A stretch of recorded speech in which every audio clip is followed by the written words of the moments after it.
जो एक्शन लिया गया वो लेना बहुत ज़रूरी था, क्योंकि वो आके हमारे नागरिकों को मार के गए हैं। और ऊपर से उन्होंने बोला है कि जाके मोदी जी को बता देना। तो जब मोदी जी को बताया है तो जवाब तो मिलना ही था। और ये नया भारत है, मोदी जी का भारत है, शांत नहीं बैठा जाएगा। जो भी हम पे हमला होगा या जो भी वो सोचेंगे, मोदी जी उल्टा जवाब उनको ज़रूर मिलेगा। उन्होंने पहले वाले से सबक नहीं लिया, जब उनके वहाँ जाके हमने सर्जिकल स्ट्राइक की थी कि ये स्ट्रॉन्ग भारत है। फिर भी उन्होंने उसके बावजूद भी हम पे यहाँ हमला किया और हमारा धर्म पूछ पूछ के लोगों को मारा। जब धर्म पूछ के मारा तो फिर उन्हीं के धर्म की फीमेल से पिटे हैं। अब मुझे लगता है उनको अच्छा तो लगा होगा, स्वाद तो आ गया होगा।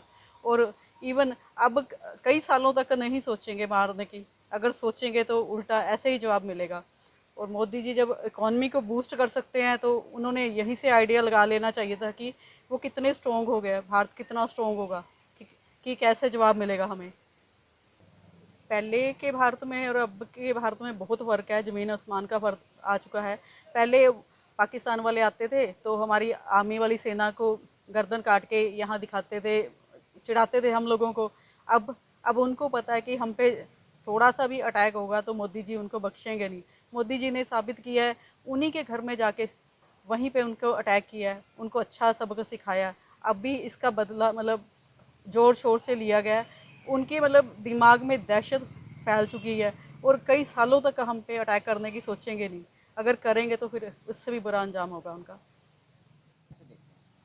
देखिए, मैं एक रिटायर्ड फौजी सूबेदार मेजर हूँ।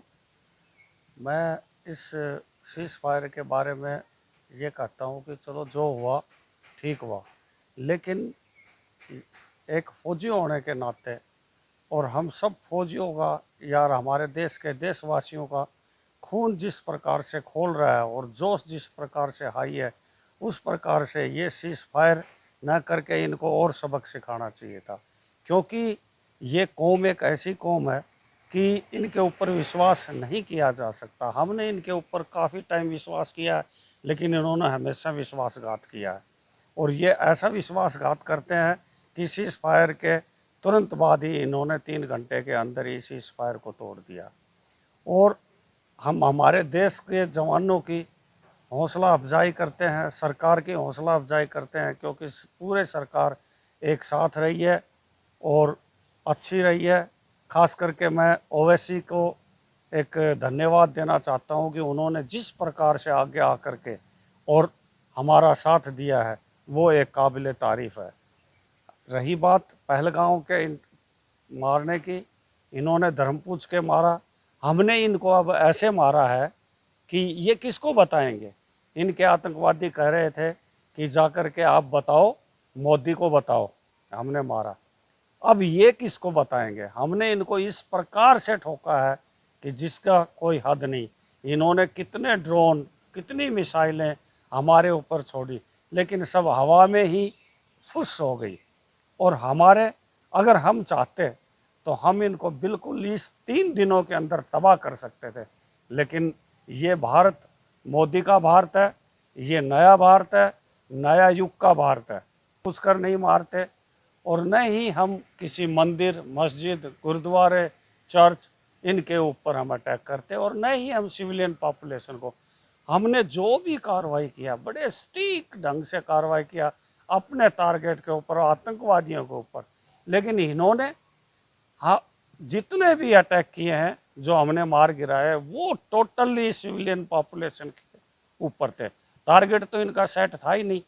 अब इनको हमसे सीखना चाहिए कि टारगेट कैसे सेट होता है। और ये युद्ध और 2-3 दिन चल जाता तो ये पाकिस्तान के सैनिक एक भी वहाँ नहीं मिलता, सारे भगोड़ा हो जाते, खिलाफत हो जाती। मुनीर है, मुनीर क्या चीज़ है ये हमारी समझ में नहीं आ रहा है। क्योंकि मुनीर चाहता क्या है।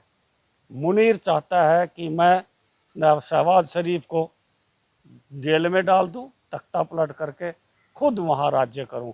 और इसकी चाल है, और भविष्य में आप देखना आगे ऐसा ही होगा। धन्यवाद। पहले जिस प्रकार से पाकिस्तानी सेना आती थी और हमारे सैनिकों की सत्ता जाया करती थी और कोई एक्शन नहीं होता था, लेकिन अब का भारत अलग भारत है, किस तरह से देखते हैं? देखो, अब भारत एक नया भारत है।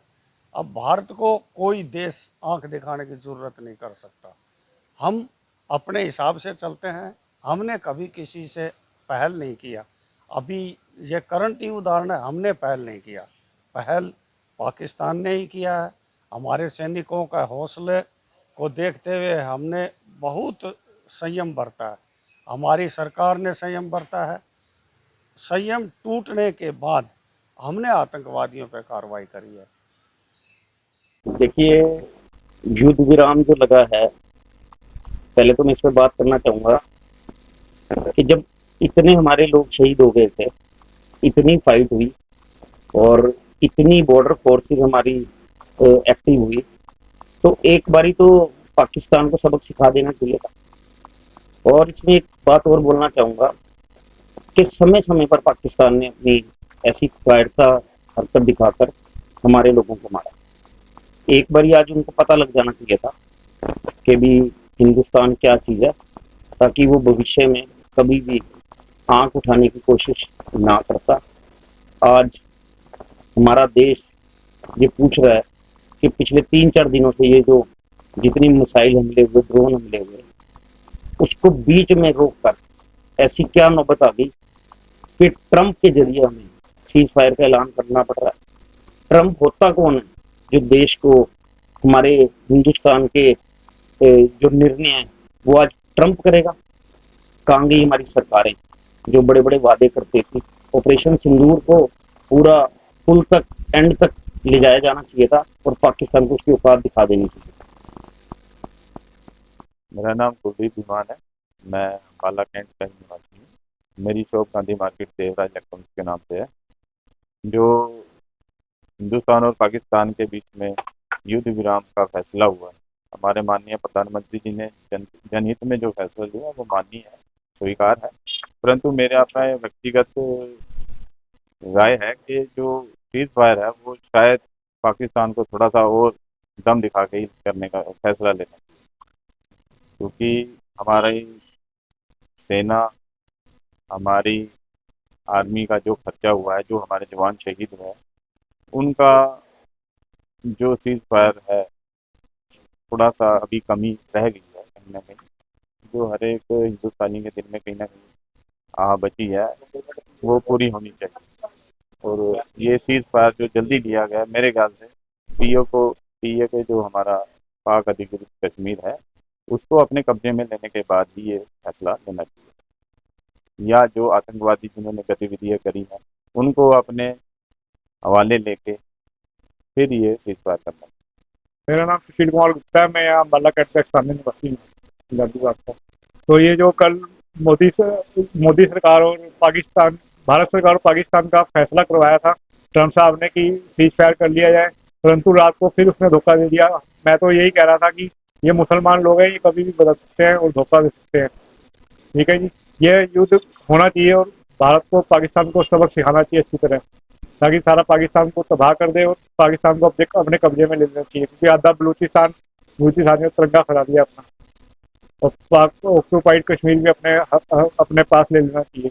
ठीक है जी, क्या कहना चाहिए? और नहीं, वो सब दोगली बातें थी, वो सब झूठ था। मैं तो पहले ही सोच रहा था कि इसने कैसे दे दिया। वो उसने इसलिए रोका था कि कुछ हमें राहत मिल जाएगी, परंतु उसने रात को फिर 8:15 बजे फायरिंग शुरू कर दी है।